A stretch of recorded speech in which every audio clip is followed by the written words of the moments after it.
So we're holding on the bottom of Reish Pei Dalid Amid Aleph. We're in Siman Tuf Chaf Beis, and we're holding in Sif Dalid. So the Mechaber says, Le'inyan hafsaka, when it comes to the question of being mafsik in Hal, if you want to make an interruption in Hal for some reason, Le'inyan hafsaka, afilu be'emtza, even if you're in the middle. We know when we talk about hafsaka, we're usually used to having this conversation b'negeh to Kriyashma and Birchas Kriyashma. And we talk about Bein HaPrakim and Be'emtza HaPrakim. Bein HaPrakim, when it comes to Kriyashma, is between the brachas. So let's say between Yoitzer HaMa'oros and Avarabba, between the end of Avarabba and the beginning of Kriyashma, right? Those are called Bein HaPrakim. Or between the Parsha of the Ahavta and V'haya Mishamaya, right? That's called Bein HaPrakim. Be'emtza HaPrakim, in the middle of the Prakim, is when you're in middle. You're smack in middle of the Ahavta, or you're in middle of one of the brachas. So over here by Hallel, also we have the same concept. Bein HaPrakim would be between the Kepitlach.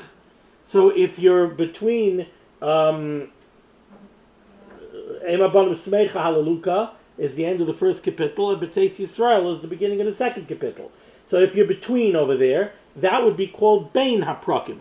If you're in middle of one of the Kepitlach, that would be called Be'emtza HaPrakim. You're in middle of a parak. So over here the Mechaber says, L'inyan Afsaka, Afilu Be'emtza, even if you're in middle of a kapitel, Shayel B'Shleim Adam Shehu Tzarech Linoig by Kavod, you could go and you could greet. You don't have to wait for him to come to you. You could actually greet somebody if he's a person that you are Tzarech Linoig by Kavod. It's somebody that you have a need to show kavod to.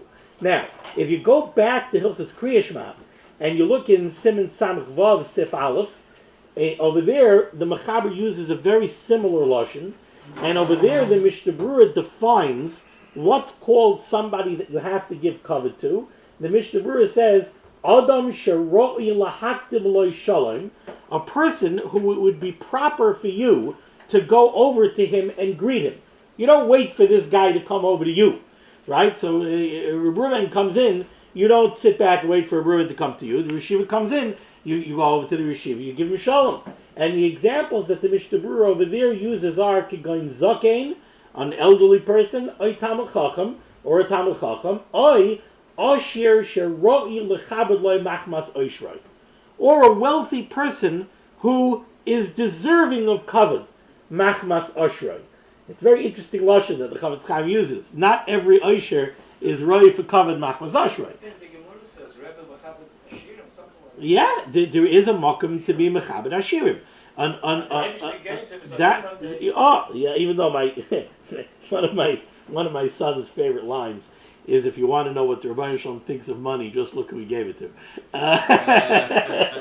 I'm not, this is going on the air, I'm not denigrating all wealthy people. But the Rebbeinu Shalom gives money to people. Money comes with an achrayus. I always say, I don't know which one's bigger, the Nisayan of Anias or the Nisayan of Ashiris. I haven't been tried by the Nisayan of Ashiris. But they're both Nisyanis. Yeah. They're both Nisyanis. Reb Reuven always gives the example. He says, you have an usher, and people are always coming to him. They're always coming to him for money. So you have an usher. He had a hard day at work. He comes home late. He's tired. He's wiped out. He comes home. He sits down to supper, and the doorbell rings. And he looks at his kid, and he says, I don't care who it is.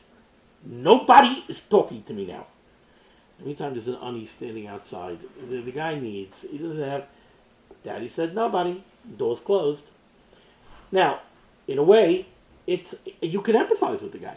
It's not hard to empathize with the guy. At the same time, what's the chinuch that the kid just got? The chinuch that the kid just got is, sometimes you shut the door, that's it. So the Nisayan of Ashirus is a tremendous Nisayan.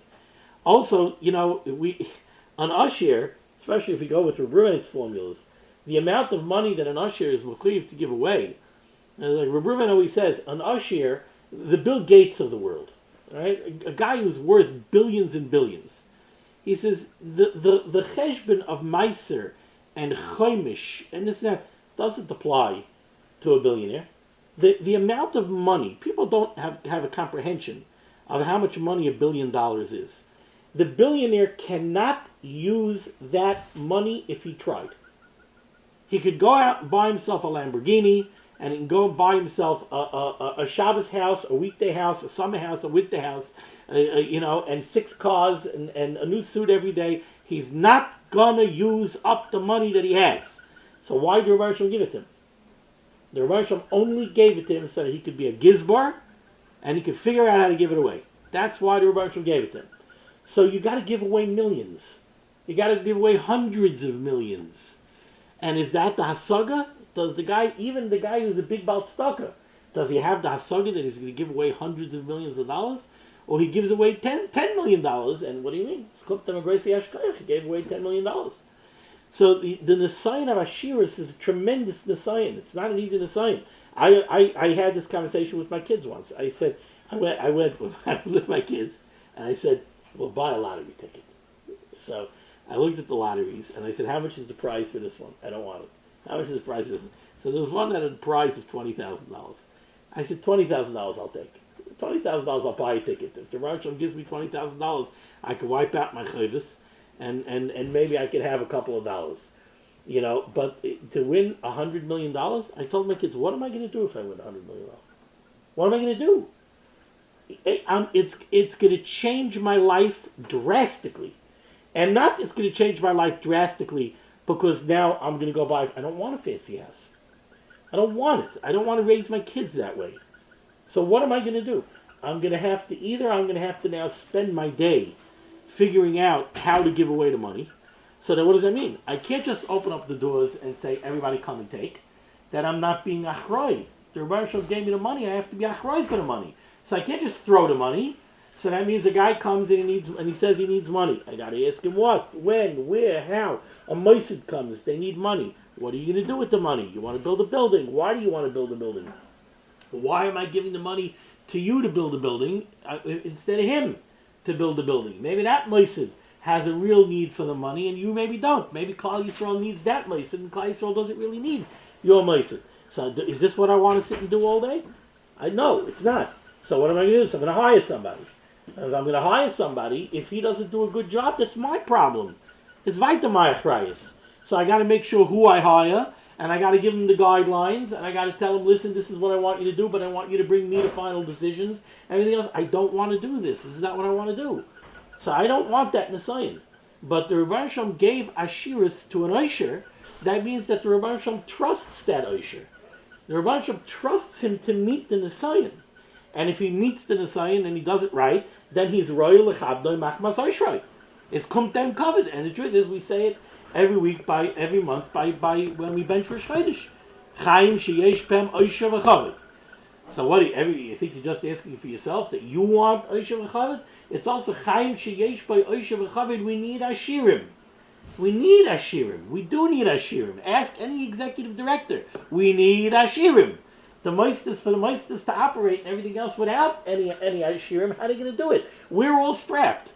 We're all squeezed. So how are they going to build a building? They tell me that the Bedafka, they told me about Satmar. Somebody told me that Satmar, between Williamsburg and KJ and Borough Park, there's Shalom Zachars, Kenai Nahara, for at least one class every Shabbos. At least one class every Shabbos. In each location. In each location. A class every Shabbos. Shtel Zechvar. So you see these big buildings. You see these big, right? You see these big buildings. You see these big buildings going up. They're full before they're finished. So you see a big building going up. It's full before it's finished. It's full. Look what's going on in Lakewood, Kenai Nahara. These buildings. Meisters and meisters, yeshivas and girls' schools, they're full before they're finished. So you need a shir. You need a shir. So an oisher sheroy lechabdoi lemachmas oshroi is somebody that the Mechaber says should tzarech linig by kavod. It's kumtem kavod. You have to give him kavod. Some people like to look at it. You give him kavod because of his money. Yeah. If he's using his money the right way, yeah, you got to give him kavod for his money. And there are ashirim that do use their money. Let me tell you, I know some from personal experience. I've watched them in action. There are Ashirim who really use their money in good ways. Okay, so you could be shoyel b'shleim adam shu tzarach linig by kavod umeishiv shalom l'chal adam. And if anybody greets you, somebody comes over to you, shalom aleichem, you could say aleichem shalom l'chal adam. So to be clear, so far we're talking here about Rosh Chodesh. So it's a day that you're not gomer halal. So a real chiyuv of halal we don't really have. We're saying halal because of a minig. But we are following the minig that we make a bracha, and he's saying over here that you could be shayel b'shleim adam, and you could be meishav l'chol adam. So it's different. Well, let's see. Avo be'inyan acher lo yafsik. But for any other reason, you're not going to be mafsik in the middle of halal. Now let's take a look at the Mishnah Berurah. First, Eis cut and chaf aleph. I feel a bit emtza, the bottom line. I feel a bit emtza, return alarm, a bit emtza parak. It means in the middle of a kapitel. V'ayin le'el b'simen samach vav, v'silmod l'kan bir advar. He sends you back to Hilchos Kriya Shema, and he sends you to the Mishnah Berurah, to the Mechaber in Seif Aleph. I just looked over there, and just a couple of pertinent halachas that I took from there. One is that you have to understand what it means when we say that you could be shoyel b'shleim adam. You could go ahead and greet someone. Says the Mishnah Berurah over there in Hilchos Kriya Shema, this doesn't mean that you're in shul and you're middle of Kriya Shema and you see a chash of a person walk in, I'm going to go give him shalom. No, you don't leave your makom kavua to go over there and go give him shalom. You're standing davening over here. He's not here. It's only if you bump into each other. So it means I'm over here and I'm davening, and the Chveis, a Rosh Yeshiva, came in by davening, and now he comes over here, and now he's standing right here. I can't not give him shalom. It's okay, so I'll give him shalom. But if I'm davening over here, and I see in the Vitins, on the other end of the shul, that the Yeshiva walked in, I don't leave my makom kavua to go over there and go greet him. That you're not going to be mafsik. You don't be mafsik to do that. Well, that's not right. That's not considered a hefsek. That's not considered a hefsek. I think most Talmidei Chacham, Rosh Yeshiva, Shomer Torah mitzvahs, someone comes in and know how really doesn't. They don't want. Very good. So that comes, and they bring it down over here. I think in one of the footnotes. It's probably what I wrote down over 25. Footnote number 25. He says over here a very important point. Now I found this. It was very interesting to me who he brings this down from. But I saw it in the Sefer HaChinuch. The Sefer HaChinuch happens to say this. He writes over here, "Ubizman hazeh shelo noyagim lishal b'shloim adam shenichnas lebeis hakneses b'emtza tefillah." Nowadays, everybody understands. You're in shul, you're in the middle of davening. Nobody goes in the middle of davening and gives shalom to anybody.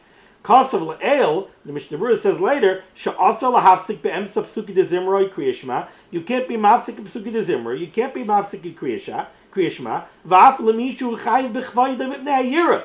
Even somebody that's a higher degree, where it's not only mipnei covered, it's mipnei hayira. Now it's already understood that we don't greet people in the middle of davening. Kasav hashayin halachas b'shem hachayadim she'aser. V'imkein hu adin shebahal lahafsik l'tzarech zeh.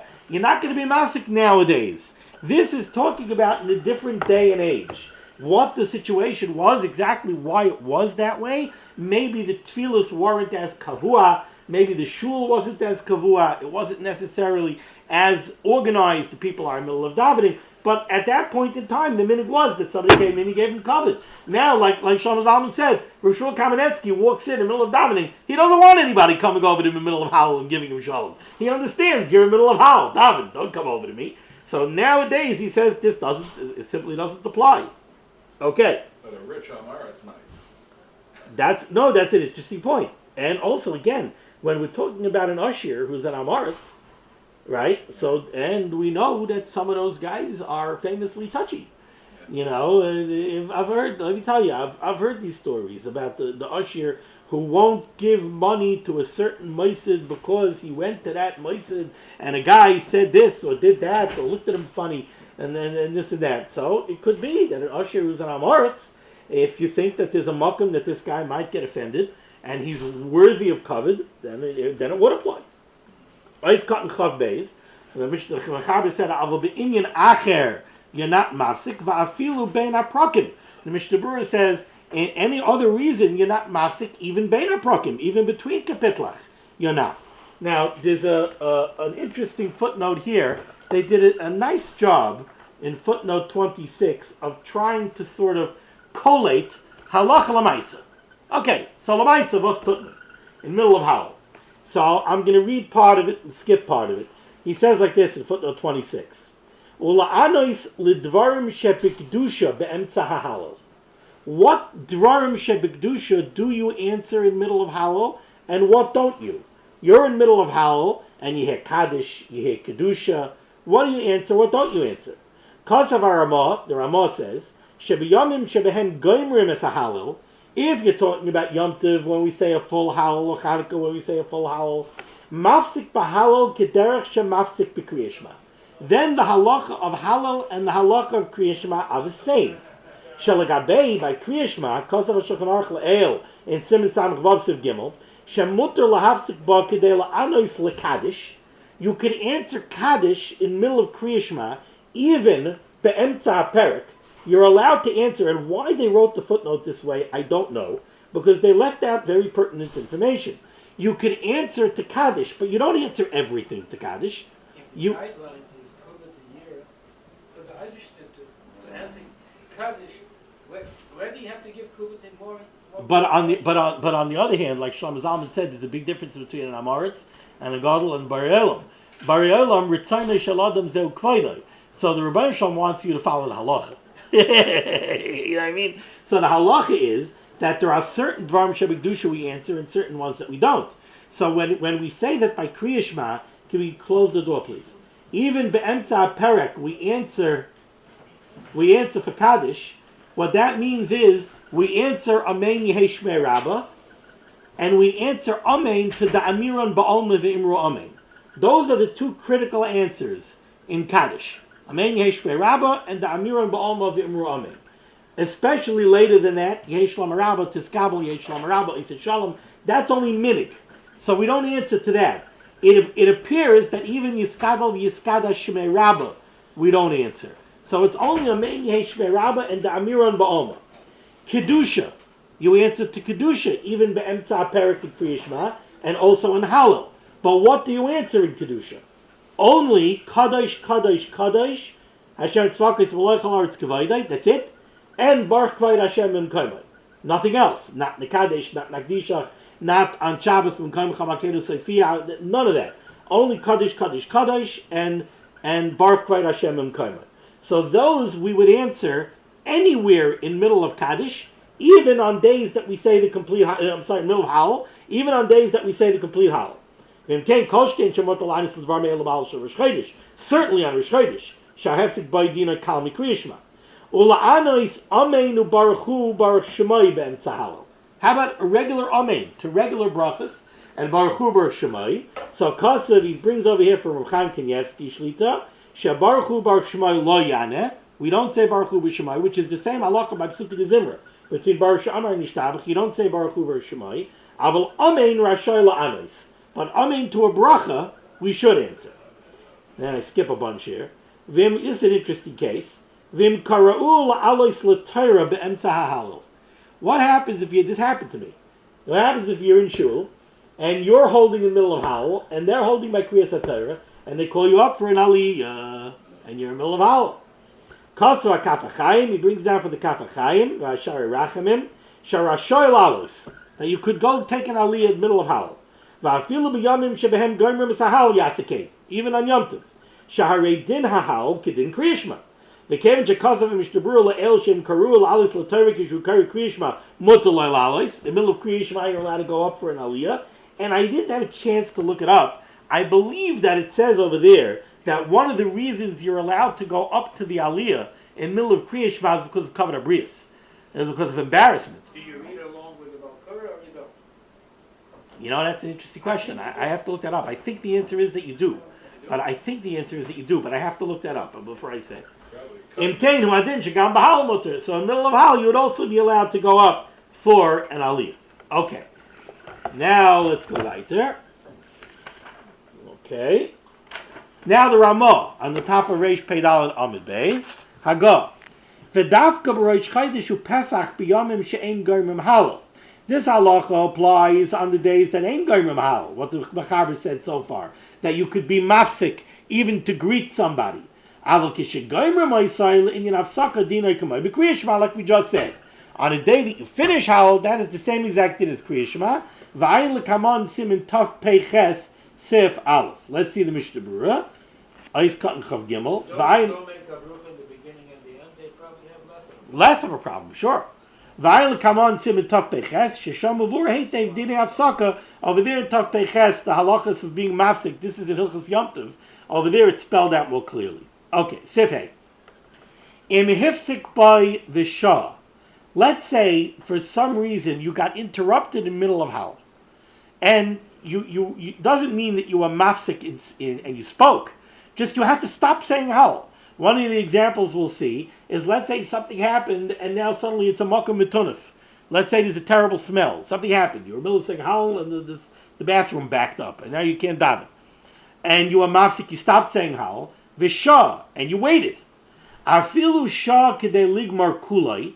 Even if you waited long enough that during that amount of time you would have been able to finish Gans Hal, Einoi Tzarech Lachsel Rosh, you don't have to go back to the beginning of Hal. We don't say that you are mafsik Hal, and now your Hal is out the window, and now you have to go back to the beginning.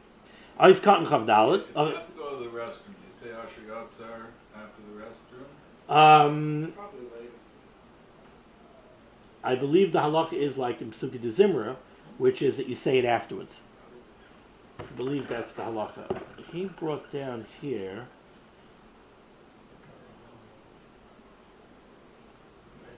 No, he just brings down the halacha. If you need the facilities in the middle of Hal, are you allowed to continue saying Hal or not?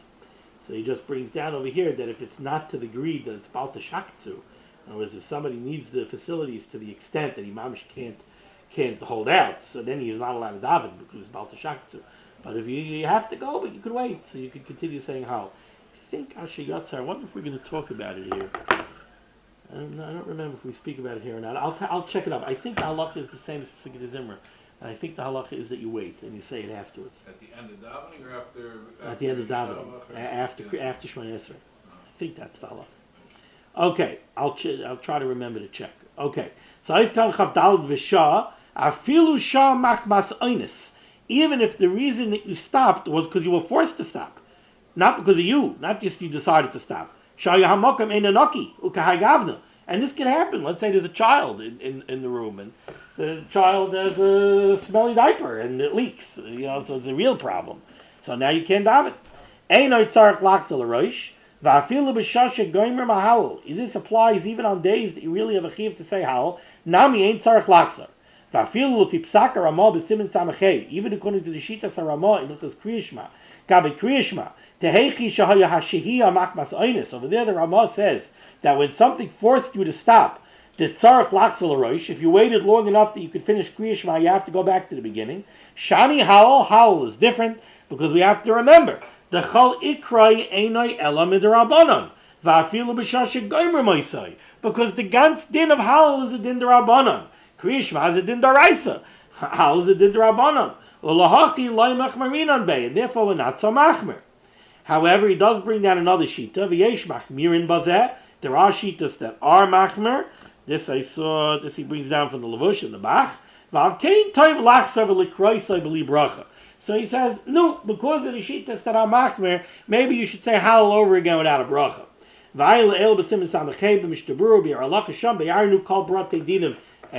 And I see I wrote down over here, footnote 27.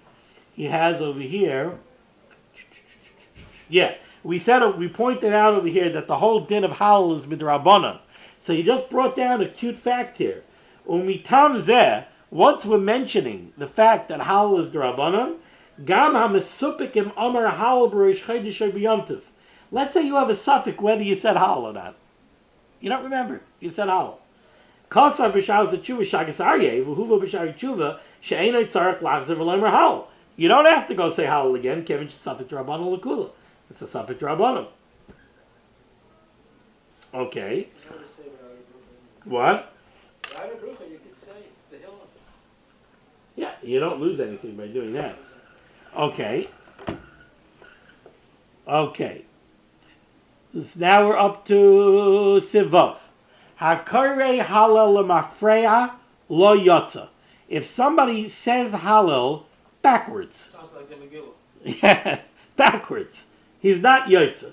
I just always, whenever I have one of these halachas about saying halal backwards, I always have to say over the story how when I was a bar mitzvah bacher, I was preparing my laning, and my father, Rishalom David, and we davened in the Svarish Shul in Borough Park, and the Rav was Rav David Singer Zatzal, who was an Eloi, tremendous genius, and he had a photographic memory. So he stopped me in the office of the shul, and he said, "So your bar mitzvah is coming up. What parsha is it?" So I said, "Parshas Pekudei." So he says, Parshas Pekudei. I love Bikidamish going to be Bigalbi. Moisha Vedas, Alavi and Biad, Yisamamana, go in. Vita, Yulia. He starts laning the parsha, by heart. Doesn't it always go together, the Yaakov? No, not always. No, not always. So he starts laning the parsha. So I was a kid, I was a wise guy. And when he stopped, I continued. So he looked at me and he says, "Yeah, but can you do this?" He started laning the parsha with the trop backwards. From the last word of the parsha, backwards with the trop. I looked at him like he was from the moon. And then he explained to me. He put his hand on my shoulder and he said, "Tatala," he says, "you can't do it. Don't even try." He said, "I have a bracha, I have a photographic memory."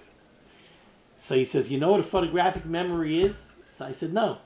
He said, "I'll tell you what a photographic memory is." He took a sefer, he opened up the sefer, goes like this, he looks at it. I now have a picture of the page in my mind. Ask me what the fourth word on the 17th line is. And I asked him. He told me. He says, "I have a picture of the page in my mind." And he told me the only person who chapped him was Rav Moshe. He said he was by Rav Moshe by a shir, and Rav Moshe brought down a Taras Chaim Laharajba. And he saw Rabbi Singer make a face. And he looked at Rabbi Singer, he knew Rabbi Singer. He said, "Rav David, was is?" So he told me, he said, "I don't think that's what it says." So Rav Moshe laughed and said, "What do you think it says?" And he told him. And he says, "No, you're not right. It's on the bottom of the page. It's a little bit before the bottom. And it says like this, not like that." So he saw that Rabbi Singer was troubled. He said, "It's going to bother you for the rest of the year." They were in Bismedrish, in MTJ. Go take out the Taras Chaim and look it up. So Rabbi Singer went to the back, took the Taras Chaim and looked it up, looked at the Rishir Zatzal, and smiled at him and said, "The Rishir is gerecht." He says, "Other than that, nobody ever caught him." So that's that's a real photographic memory. No, he did not. He did not. Rav Moshe was asked about his memory. And what Rav Moshe said is a very powerful lesson. Rav Moshe said, "I don't have an unnaturally good memory. And I'm not, and growing up, I don't think I was the biggest genius in the room." He says, "The difference why I don't forget things and other people do is very simple." He says, "Go to 47th Street to a diamond secher. A diamond secher has to take a bag of stones, and he has to take it from his place to another place. He takes the bag, he puts it in his pocket. He starts walking.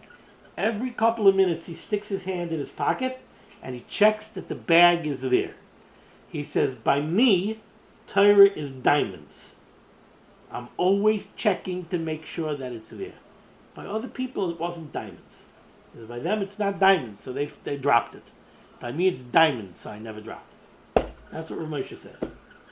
Process. I heard of Yaakov Kamenetsky. He picked them up, brought them to Manhattan the first time, and he says, "No, tall building." Rav Moshe looked up. Back at 23 floors.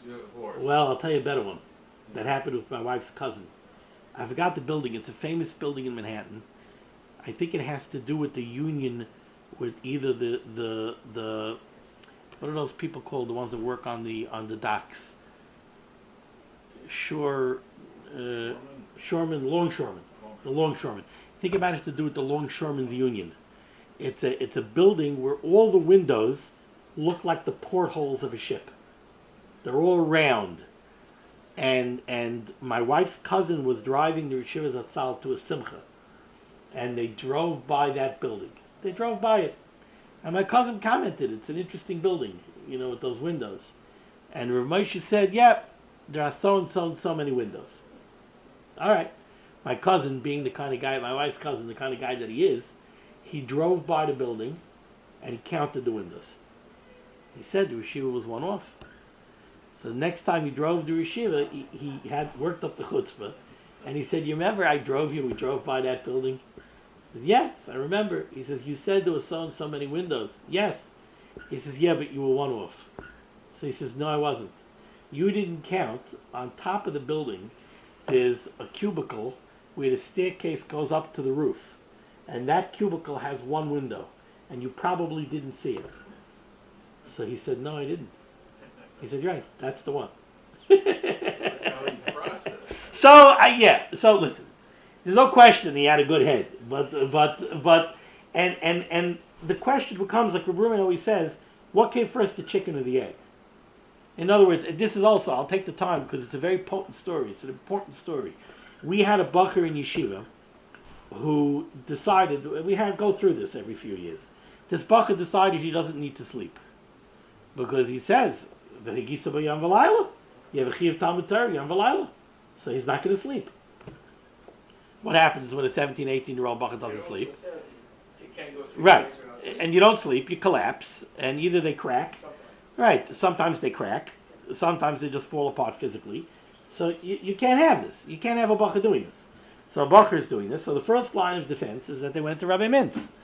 They went to Rabbi Mintz. Rabbi Mintz says, "I'll speak to the bacher." He calls the bacher in. Can't change the bacher's mind. The bacher doesn't want to hear about it. No. The gra only slept a half hour or whatever it is. I'm not sleeping. So he didn't mamish not sleep, but he would collapse, sleep for 45 minutes, get up, So they go to Reb Gershon Weiss, the Manal. They go to Reb Gershon tries to speak to him, nothing doing. Other Rabbeim try to speak to him, nothing doing. Finally they come to Reb Ruben. They tell Reb Ruben, "Don't do it, this guy. Don't do him." So Reb Ruben says, "Send him to me." So the bacher comes in.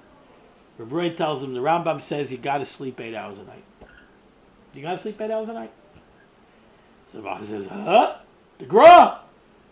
So Reb Ruben says, the gra. Let me tell you about the gra.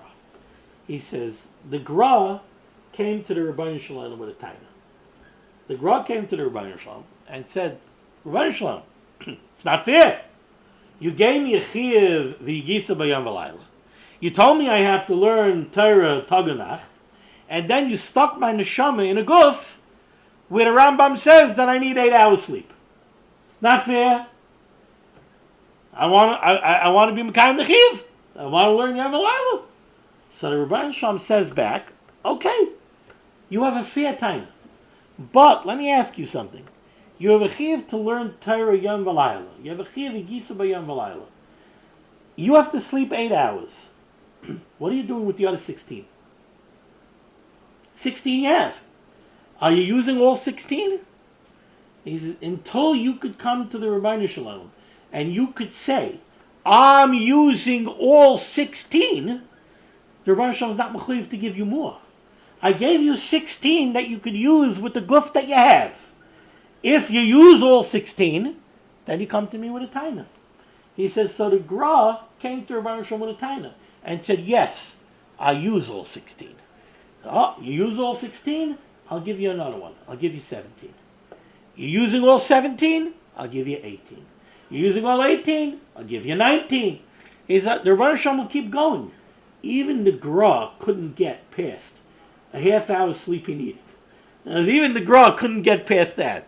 He said, David HaMelech maybe got past that. Because it says that David HaMelech didn't sleep. Nim b'noi nim, tir v'loi tir. You know what I mean? So David HaMelech maybe got past the gra. But nobody got past the point where they didn't need anything. Even David HaMelech had to dremel. He says, so now let me ask you, are you using all 16? Tell me the truth. So the bacher looked at him and said, I can't say that I use all 16. He said, using all 16 means, how do you eat lunch? How do you eat lunch? And the Reuben told me, he says, I can tell you how I ate lunch when I was a bacher.